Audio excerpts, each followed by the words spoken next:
Acá estamos. Genial. Bueno, voy a compartir pantalla. Lo que vamos a continuar ahora es con lo que es dentro de la neuropsicología, una de las orientaciones es la neuropsicología cognitiva, ¿sí? La neuropsicología cognitiva se origina, ¿sí? O tiene, digamos, como antecedente la teoría modular de Fodor, ¿sí? Así que lo que vamos a trabajar acá como bibliografía, para que ustedes tengan la referencia, es un poco está en el capítulo inicial de Portellano, en el capítulo, no me acuerdo si el 1 o el 3, pero está ahí, del libro de Introducción a la Neuropsicología, y el capítulo 1 de Ellis y Young. ¿Sí? Esas serían las dos bibliografías con las que trabajaríamos para este tema. Ahí voy a compartir pantalla. Díganme si lo pueden ver. A ver para profe, acá. Perdón. Hola, sí. Profe. Profe, no sé si lo dijo antes, a mí me admitió hace un ratito. Quería saber cómo era el tema de la asistencia, porque yo no estuve al principio. A mí me llega la asistencia del horario de conexión y del de salida de cada uno. Yo lo que les dije es, yo admito al inicio e incluso lo extendí porque estuvimos hasta 7 menos cuarto y después admito en el corte, ¿sí? Si no estoy todo el tiempo admitiendo y no puedo dar clase. ¿Mm? Sí, yo me conecté puntual, pero no me... No, estuve si puntual, en espera. No, puntual admití a todos. No quedaba ninguno. Cuando empezamos la clase no quedaba ninguno sin admitir. Todos los que estaban en espera se admitieron.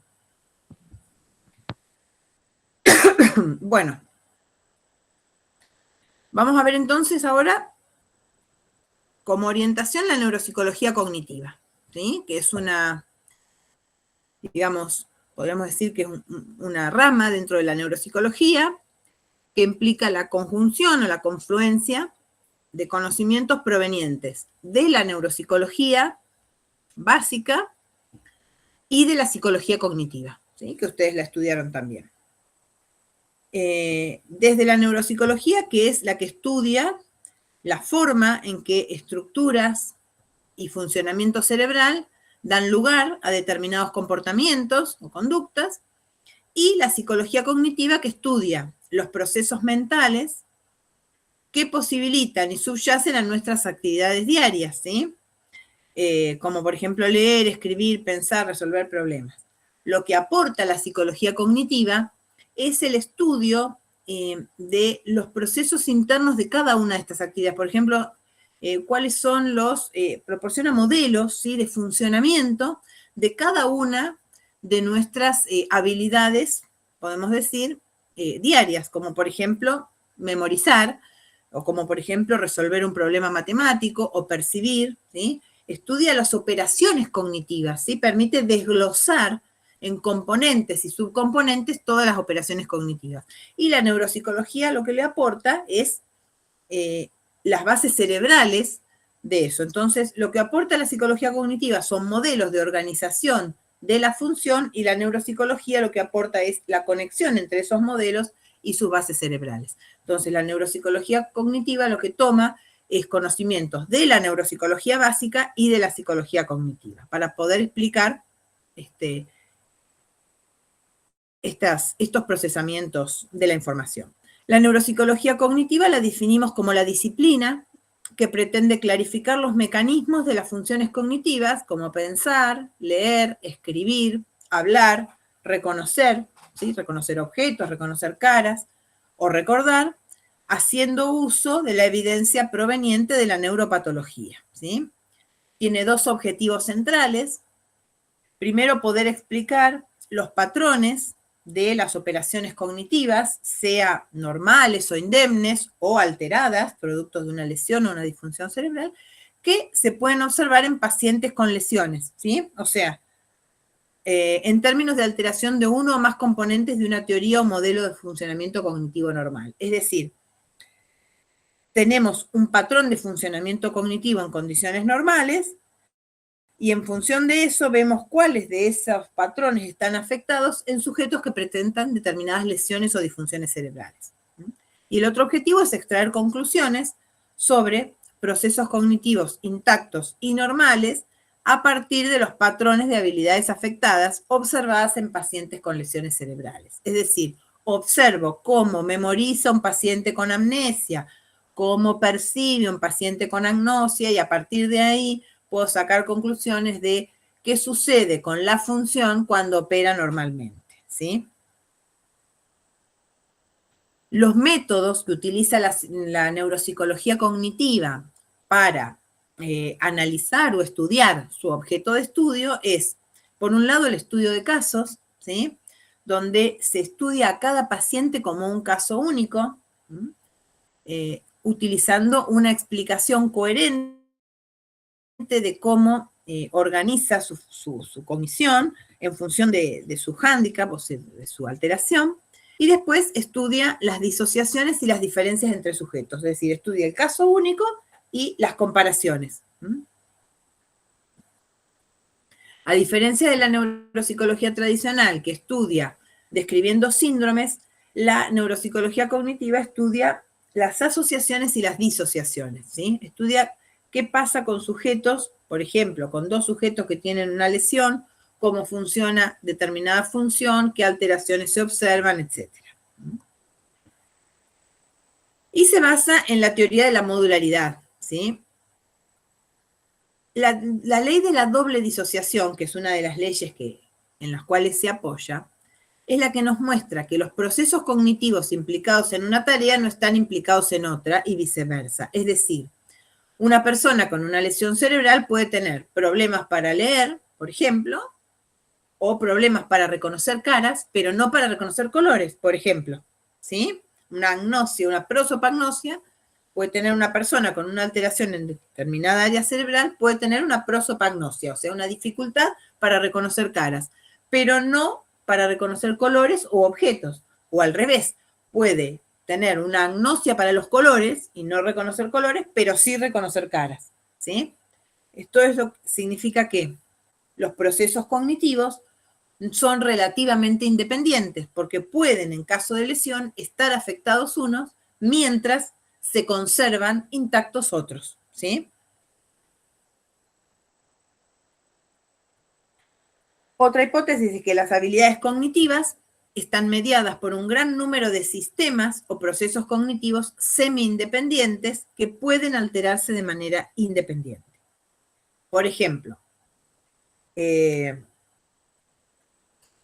la comprensión lectora, ¿sí? Puede tener una serie de operaciones cognitivas y se puede alterar por distintos procesos. Por ejemplo, se puede alterar la comprensión lectora por una dificultad perceptiva, o se puede alterar por una dificultad lingüística, ¿sí? O se puede alterar por una dificultad en la memoria de trabajo, ¿sí? Son procesos cognitivos que cuando la lectura es normal, actúan de manera semi-independiente, es decir, interactúan como los sistemas funcionales complejos.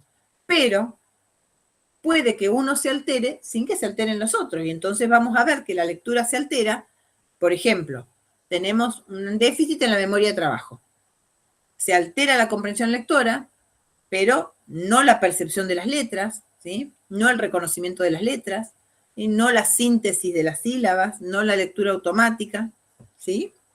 En cambio, en otros casos se puede alterar la comprensión lectora por alteración de otro de los componentes. ¿Se entiende? Esos componentes son semi-independientes. ¿Por qué? Porque actúan en conjunto para dar lugar a esa función, por ejemplo, a la comprensión lectora. Pero la alteración sí puede ser independiente, o sea, puede alterarse uno y quedar intactos o indemnes los demás. ¿Se entiende, chicos?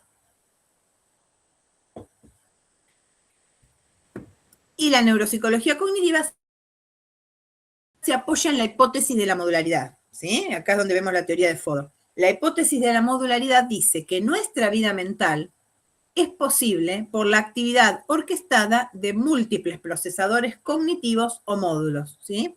Es decir, nos damos cuenta cuando hay una alteración o que hay módulos que son independientes cuando uno falla, pero en el cotidiano actuamos como si fuera un conjunto, ¿sí? Pero hay muchos procesadores cognitivos, hay muchos módulos. Cada módulo tiene un funcionamiento, un procesamiento independiente de aquellos módulos con los que no está en comunicación directa. Los módulos son distintos dentro del cerebro, de modo que una lesión cerebral puede afectar el funcionamiento de algunos, dejando intactos a otros. ¿Sí? Es lo que ejemplo que yo les daba de la lectura comprensiva. Por ejemplo, Si se altera un área cerebral que afecta la memoria de trabajo, ¿sí? En términos de procesamiento hablamos, no de áreas del cerebro. Se afecta la memoria de trabajo, pero los otros módulos que también participan de la comprensión lectora permanecen intactos. ¿Mm? Es decir, se pueden afectar de manera independiente. Una lesión cerebral va a afectar determinados módulos, pero no a todos. Estos módulos tienen algunas propiedades. Fíjense que tienen 4 que están los títulos en rojo y uno está en amarillo. Esto es porque los 4 que están en rojo son las propiedades que le atribuía Fodor a los módulos, ¿sí? Y la que tienen en amarillo no es de Fodor, es de Yalish. Bien, ¿cuáles son las propiedades que le atribuía Fodor? Encapsulación informativa, especificidad de dominio, carácter obligatorio e innatismo.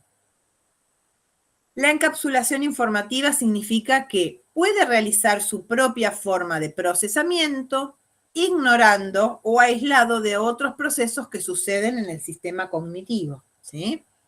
Yo pueda, por ejemplo, el módulo de la percepción auditiva puede procesar sin tener en cuenta la información visual, ¿sí? Por ejemplo, la especificidad de dominio. Cada módulo acepta un tipo particular de aferencia. El módulo de percepción visual no acepta información auditiva. El carácter obligatorio. La actividad de los módulos no se puede detener. Si se produce el input apropiado, el módulo llevará a cabo su propio tipo de procesamiento. Esto decía Fodor, después posteriormente se estableció que había algunos módulos que eran obligatorios y otros que no eran obligatorios. No es que necesariamente si está el estímulo se va a producir. Si hay un estímulo auditivo se va a producir la audición. Ahora, frente a otro tipo de estímulos yo puedo decidir ignorarlos, por ejemplo. ¿Sí? Por eso posteriormente se diferenció entre algunos módulos que eran de carácter obligatorio y otros que eran de carácter no obligatorio. Y son innatos. Fodor decía que forman parte de la dotación genética. Sin embargo, las investigaciones en neurociencia posteriores muestran que hay módulos que no son innatos, que se desarrollan con el aprendizaje.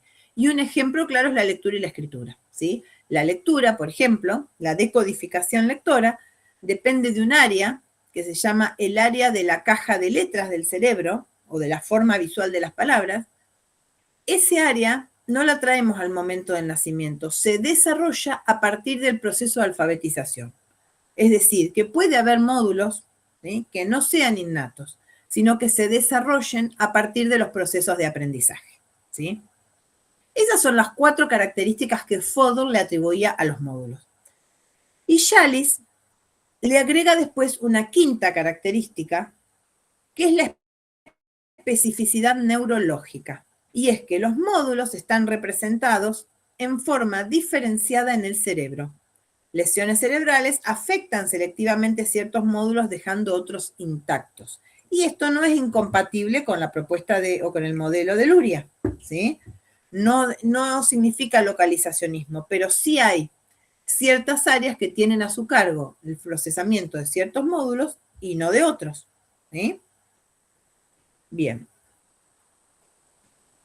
Fodor mismo reconoció, me equivoqué, ahí está, me salí.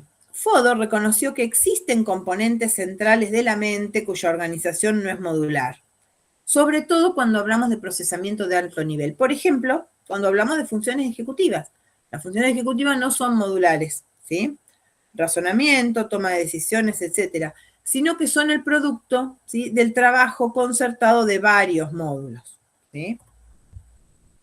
Bien. ¿Cuáles son entonces los principios básicos sobre los que se asienta la neuropsicología cognitiva? Primero, la hipótesis de la modularidad de Fodor.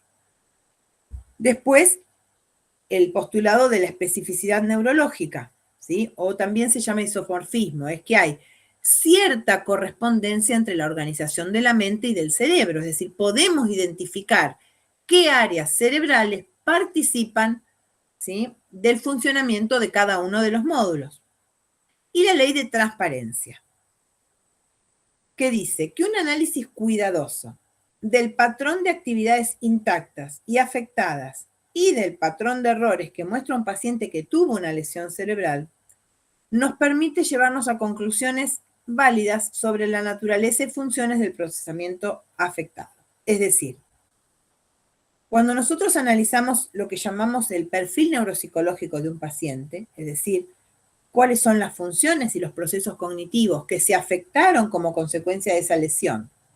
También sabemos que puede ser disfunción, no solamente lesión, pero no se olviden que muchas de estas cosas se desarrollaron cuando todavía las técnicas de neuroimagen funcional no estaban en vigencia o no se habían desarrollado. Recuerden que la neuropsicología se inicia estudiando lesión, sujeto lesionado. Después empezamos a estudiar otras cosas, ¿sí? Pero después es posterior. Entonces, analizando el patrón de actividades intactas en un sujeto que no tiene alteración. Perdón, intactas y afectadas en un sujeto con alteración, con lesión o con disfunción, ¿sí? Nos permite sacar conclusiones sobre cómo funciona ese proceso afectado, ¿sí? Es decir, a partir de la desorganización de la función, yo puedo estudiar el funcionamiento en condiciones normales. ¿Por qué? Porque cuando el sujeto opera normalmente, es mucho más difícil desglosar cada uno de los componentes y ver cuánto hay de participación en cada cosa, cuánto participa tal área del cerebro en tal aspecto de la función y tal otra área en tal otro subcomponente. ¿Sí? Eso cuando el funcionamiento es normal, funciona como un todo. El tema es cuando se desorganiza. Y ahí es donde podemos empezar a ver, ¿sí? Como la mecánica en el auto, cuál es la incidencia de cada componente de cada proceso y subproceso. Que esto es lo importante. ¿Por qué? Porque cuando nosotros planificamos después un tratamiento de rehabilitación, no hacemos estimulación de la memoria, hacemos estimulación de ese aspecto, ¿sí? Ese subcomponente que está afectando ese procesamiento de memoria de alto nivel, pero tengo que ir ahí tocar ese aspecto de la mecánica, si no hago un descalabro, o sea, no logro nada. Tengo al paciente, como lo vemos, años haciendo tratamiento sin lograr ningún efecto, ¿sí? Tengo que hacer una buena evaluación y esto me lo permite ese análisis bien minucioso, bien detallado de cada uno de esos componentes, ¿sí? Y todos esos componentes, todos esos modelos de componentes y subcomponentes nos los da la neuropsicología cognitiva, ¿sí? Y la psicología cognitiva. Y la neuropsicología cognitiva le aporta las bases cerebrales. ¿Sí? ¿Se va entendiendo más o menos el enfoque? Sí, profe. Bien. Sí, profe. Bien. Déjenme que miro. Bueno. ¿Hasta acá se entendió? Sí, profe. Tengo que dar la parte de etiología. Les voy a dar rapidito, pero muy rapidito, así casi. ¿Por qué? Porque después tienen unos videos que lo pueden mirar tranquilitos. Pero lo que me interesa es que sepan de qué hablamos cuando ustedes leen investigaciones o papers de neurociencia, van a encontrar que se trabajó con tal técnica de neuroimagen y qué sé yo, y no van a saber ni qué es. Entonces, cuando estudiamos el comportamiento y la conducta, el objeto de estudio de la neuropsicología, nosotros lo hacemos a través de los test, ¿sí? Pero muchas de las investigaciones se han hecho a partir de técnicas de neuroimagen. Y también ustedes van a recibir, cuando tienen pacientes que vienen con estudios, ¿sí? Que le hicieron. Entonces, está bueno saber qué es. En primer lugar, esperen que les voy a compartir la pantalla.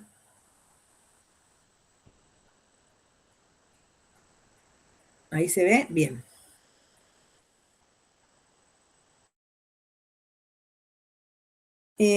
Esto hay un solo imagen, ¿sí? A ver si ahí lo podemos presentar. Ahí está. Dentro de las técnicas de neuroimagen son, bueno, por supuesto, técnicas que estudian al cerebro, ¿sí? Nosotros como profesionales de la salud mental no los pedimos, esto los pide siempre un médico, ¿sí?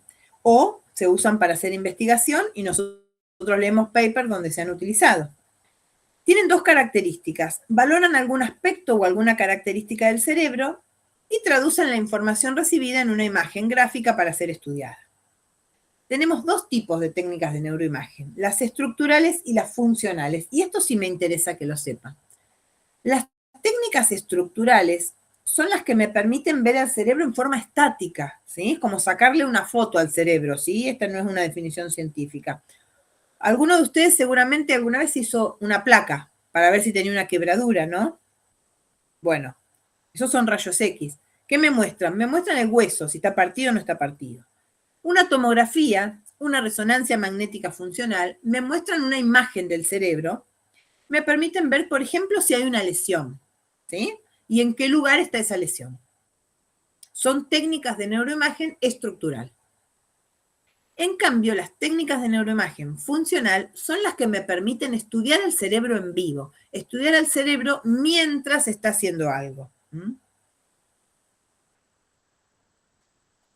Dentro de las estructurales tenemos, por ejemplo, la radiografía, los rayos X. Por ejemplo, acá van a tener la explicación. Es una radiación electromagnética invisible producida por el choque de electrones. A mí no me interesa que sepan esa definición. Pero sí que hay una escala de blanco y negro que me deja ver, ¿sí? La tomografía axial computada, básicamente que se mete a la persona en un tomógrafo con rayos X, ¿sí? Que gira en 360 y me va permitiendo cortes transversales. Evalúa malformaciones, hidrocefalia, traumatismo, tumores, hemorragias, ¿sí? Que pueden producir una lesión cerebral. La angiografía, la resonancia magnética. La resonancia magnética se suele hacer con contraste, se inyecta, ¿sí?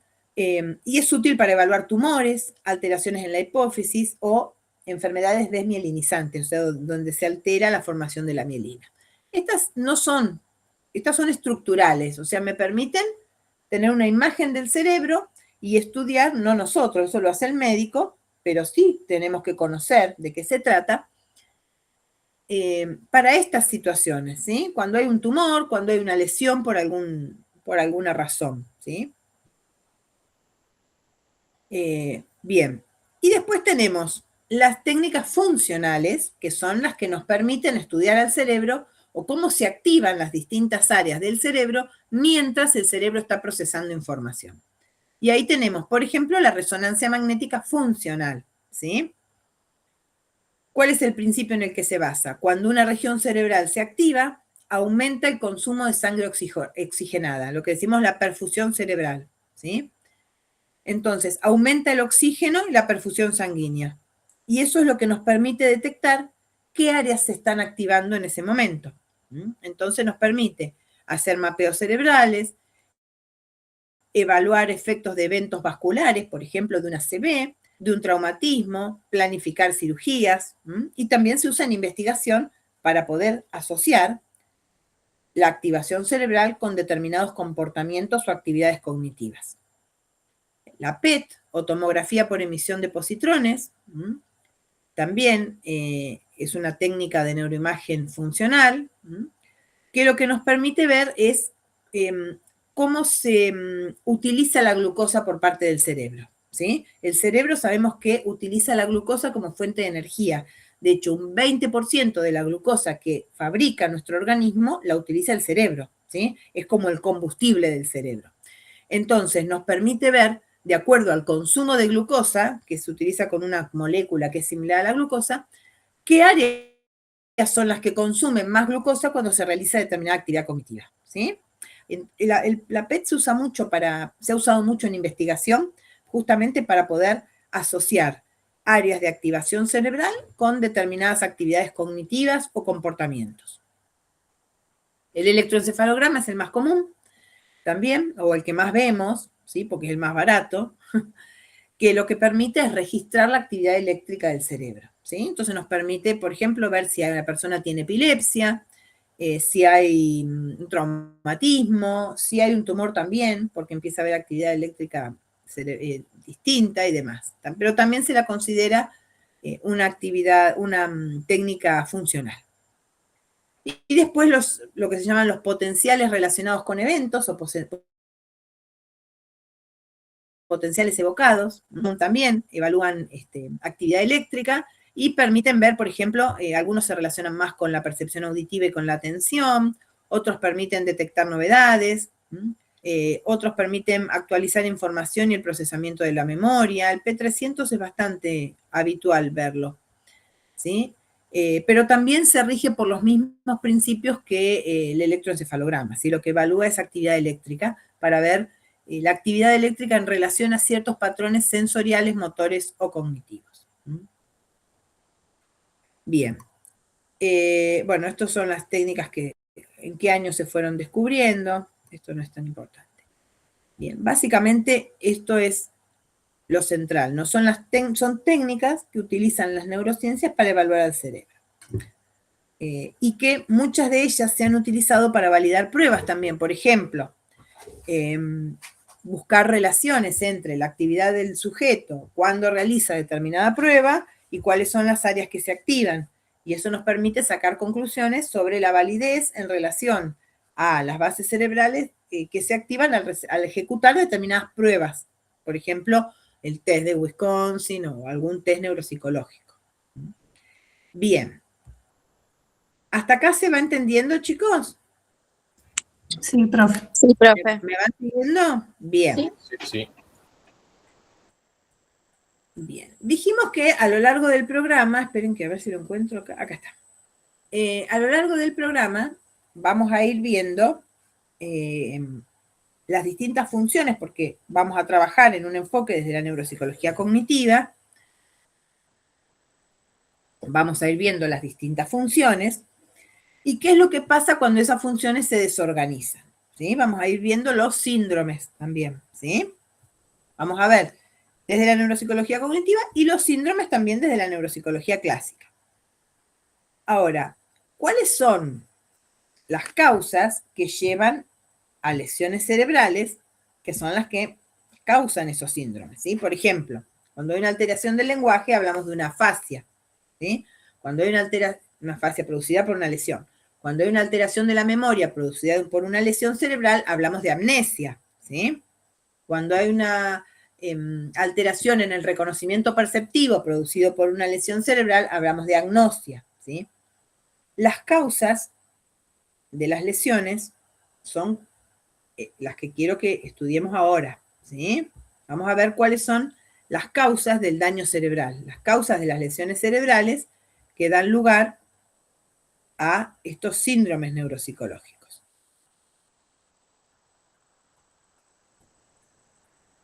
Y un poquito vimos la semana pasada, ahí se Sí, ve la profe. presentación, chicos. Sí, profe. Bien. Un poquito vimos la semana pasada. El daño o lesión cerebral tiene múltiples dimensiones, ¿sí? Y una dimensión biológica, tiene impacto en el comportamiento y en la vida social y en la autonomía funcional en general, ¿sí? Es una causa frecuente de discapacidad y cada vez vemos más personas con daño cerebral porque cada vez sobreviven más, ¿sí? Antiguamente, personas que tenían una ACV muchas veces se morían, ¿sí? Hoy en día, la mejora en la intervención médica, sobre todo cuando es rápida, permite la supervivencia de esas personas, pero sobreviven a causa de tener secuelas, ¿sí? Secuelas físicas y secuelas cognitivas. Conocer el origen, ¿sí?, de una lesión es importante, es un dato muy importante a tener en cuenta para el proceso de evaluación neuropsicológica y para planificar la rehabilitación después. Bien, vamos a ver cuáles son las principales causas. Dijimos que la causa más frecuente de lesión cerebral son los trastornos vasculares cerebrales, ¿sí? La enfermedad cerebrovascular, que implica un grupo de trastornos donde se afecta el encéfalo porque se reduce el aporte de sangre, oxígeno y glucosa, interfiriendo en el metabolismo cerebral con consecuentes alteraciones que pueden ser neuropsicológicas o también de personalidad, según la extensión y el territorio donde se produzca esta enfermedad. Las variables que más inciden, o sea, se afectan más, sexo masculino y edad avanzada, ¿sí? Son variables que inciden para tener mayor posibilidad de tener enfermedad cerebrovascular. Y los factores que aumentan el riesgo de tenerla son la hipertensión arterial, la diabetes, la hiperlipidemia, las enfermedades cardíacas, consumo de tabaco, de alcohol y haber tenido otras alteraciones como hemorragias cerebrales, traumatismos, infecciones, también los anticonceptivos orales, sobre todo los que tienen dosis hormonales más altas. Un problema médico, pero también social, porque muchas veces está asociado a una discapacidad posterior, ¿sí? Que no tiene por qué ser motora, a veces es cognitiva, ¿sí? Lo cual dificulta la funcionalidad del paciente.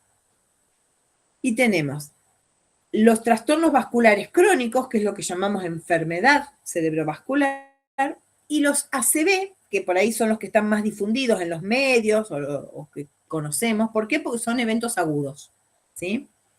Sucede lo que se llama el ictus. Es un episodio súbito, donde se produce una lesión en cualquier punto del sistema cerebrovascular. ¿Sí? Hay 3 grandes arterias en el cerebro, la arteria cerebral anterior, media y posterior, ¿sí? Y ahí donde se produce una afectación es donde se produce una alteración neurológica. En general pueden ser de 2 tipos, isquemia o hemorragia. En la isquemia lo que se produce es una reducción de aporte de sangre y oxígeno, y en la hemorragia lo que se llama sanguínea, que es lo que llamamos, bueno, el derrame cerebral, ¿no? Lo más frecuente son los isquémicos, son el 85%. Las hemorragias también se producen, pero son menos frecuentes.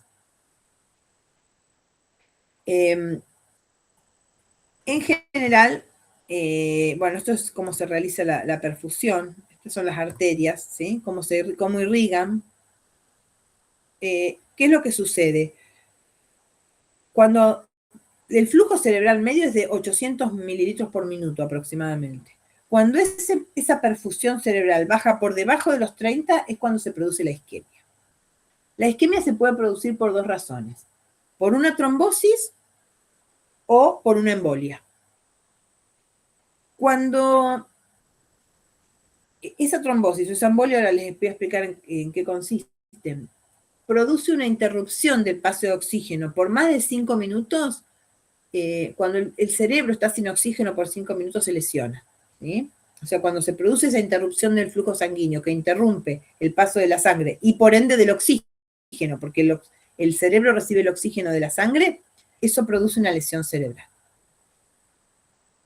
En el caso de la isquemia por trombosis, generalmente tiene que ver con que se van depositando en las paredes de los vasos sanguíneos, se produce como un engrosamiento. Vieron como una manguera donde si uno le empieza a depositar sarro alrededor, cada vez el agujerito es más chiquito, hasta que en un momento se interrumpe y no pasa la sangre, ¿sí? Y en el caso de la embolia, a veces es un coágulo, ¿sí? Que va circulando y en un momento pasa de un vaso sanguíneo de mayor tamaño a uno de menor tamaño y no pasa, ¿sí? Es como si se atrancara. Ahí, al atrancarse, digamos, y ese no es un término científico, no lo pueden decir en un examen, lo estoy diciendo yo con fines didácticos, cuando se atranca, ¿qué pasa si yo tengo un tubito más grueso y de repente se bifurca en 2, pero por adentro va pasando, no sé, vieron que a veces pasa en las construcciones que quedan restos de obra, de material? Y pasaba y no tengo más agua porque se atrancó el caño. Bueno, acá pasa lo mismo. Ese coágulo se pasa a un vaso sanguíneo que tiene menor diámetro, se atranca y no deja pasar la sangre. Entonces, ¿qué tenemos? Una falta de perfusión sanguínea y falta de oxígeno. Eso produce una lesión en ese territorio del cerebro que era irrigado por ese vaso sanguíneo, ¿sí? Se produce lo que se llama necrosis neuronal, muerte de neuronas, ¿sí? Entonces, en la isquemia, lo que se produce es una disminución del aporte sanguíneo cerebral, que puede ser total o parcial, durante un periodo de tiempo.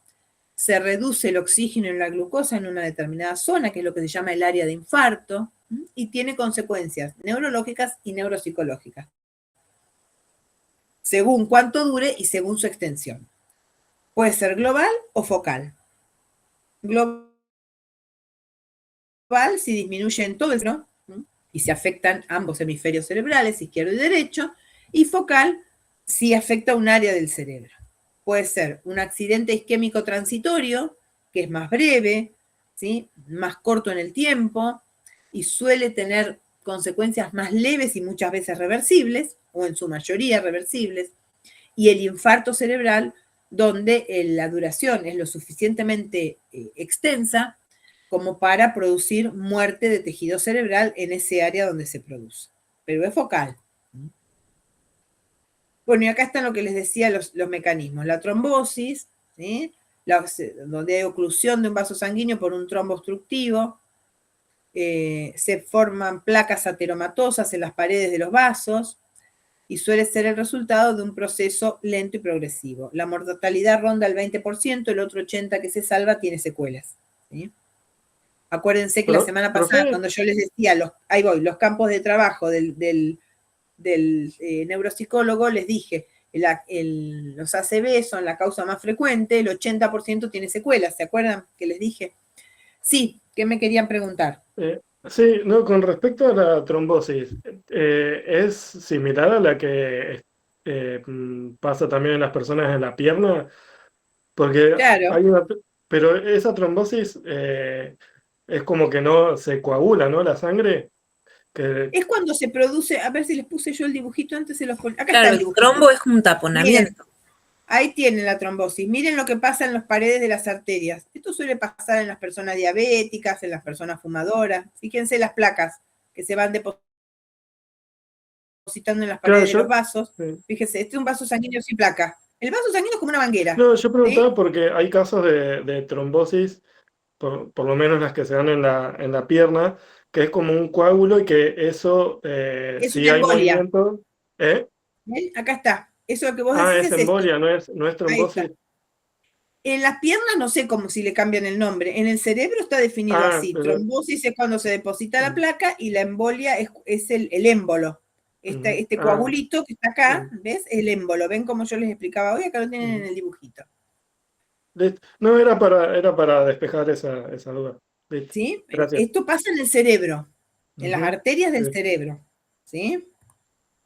Bien. Y en el caso de la hemorragia, no es que se reduce el paso, hay un vertido de sangre secundario, se rompe el vaso sanguíneo, ¿sí? Y tenemos una hemorragia. Puede ser parenquimatosa o ventriculares. Parenquimatosa si se produce en el tejido nervioso, ¿sí? En el lóbulo, en el tronco del cerebro, en el cerebelo. Como causa es frecuente que se produzca por hipertensión, ¿sí? Y otras causas pueden ser también tumores, consumo de alcohol, consumo de drogas. O puede ser ventricular si ese paso de sangre se vierte sobre los ventrículos cerebrales. Bien. Y las hemorragias, a su vez, según su localización, pueden ser cerebrales, subaracnoideas, subdurales o epidurales. Cerebrales cuando se rompe una arteria en el interior del cerebro, es la mayoría, son cerebrales. Son más frecuentes las ventriculares, se asocian a hipertensión, hay una disfunción repentina del área localizada y suele haber hemiparesia o dificultad de lenguaje. Las subaracnoideas, lo que se produce es en las meninges, se rompe un aneurisma, se acumula sangre entre el tejido cerebral y la pía madre. Recuerden que las meninges son 3, ¿sí? Se produce cefalea intensa, vómitos, rigidez de la nuca, pérdida de conciencia. Si la inconsciencia dura más de 48 horas, el pronóstico es negativo. Las subdurales, que es entre dura madre y aracnoides, entre las otras dos meninges, suelen producirse por traumatismos, son de inicio súbito, se producen confusión y náuseas. Y las epidurales, que son las que se producen entre la dura madre y la tabla interna del cráneo, en general se producen por traumatismos. En general las hemorragias hay muchas que son por traumatismo, ¿sí? Pero también, como les decía, por hipertensión arterial o por drogas, alcohol, etc. Bien, ¿cuáles son los trastornos neuropsicológicos más frecuentes en enfermedades cerebrovasculares? Que esto es lo que nos interesa a nosotros, ¿no? Si se rompe ¿se acuerdan que yo les dije? El cerebro está irrigado por 3 arterias. Esto lo han visto en neurofisio también. Anterior, la media y la posterior. Cuando se produce un evento cerebral, cerebrovascular, en la arteria cerebral anterior, se puede asociar, no a todas, ¿sí? Algunas de estas alteraciones, depende del territorio, depende de muchas cosas. Puede haber hemiplegia contralateral, disminución de la fluidez verbal, disfunciones ejecutivas, síndromes de desconexión, afasia transcortical motora, disminución en la capacidad para el procesamiento mental. Piensen que la arteria cerebral anterior es la que irriga todo el lóbulo frontal. Cuando se altera, se produce un evento en la arteria cerebral media, pueden aparecer distintos tipos de afasia, de Broca, de conducción de Wernicke, déficit sensitivo motor contralateral, agrafia, acalculia. Agrafia es dificultad en la escritura, acalculia en el cálculo, alexia, dificultad en la lectura o imposibilidad de leer. Apraxia constructiva, síndrome de heminegligencia. Y cuando se produce en la arteria cerebral posterior, las alteraciones más frecuentes pueden ser trastorno en la memoria, déficit visual contralateral, agnosias visuales, que es falta de reconocimiento de los estímulos visuales, alexia, que es dificultad en la lectura, trastornos visoespaciales, desorientación topográfica y espacial, y prosopagnosia, que es una alteración en el reconocimiento de caras. Bien. Profe, Entonces, perdón. ahí voy. Primera causa de lesión cerebral son las enfermedades cerebrovasculares. Sí, ¿qué me ibas a preguntar? Que la anterior es la que irriga todo el lóbulo frontal, ¿y las otras? Las otras tienen territorios, la arteria cerebral media irriga las zonas medias y la otra las zonas inferiores. Si quieren, después cuando veamos, si quieren lo que podemos hacer, porque también hay cositas de las ubicaciones cerebrales. Si quieren la clase de consulta del viernes que viene, los que quieran, podemos hacer una clase de repaso de neurofisio, si quieren. Eso también no se los quería decir, me había olvidado. Si quieren, no obligatoria, obviamente, optativa, pero podemos hacer porque son contenidos que en esta materia ya los damos por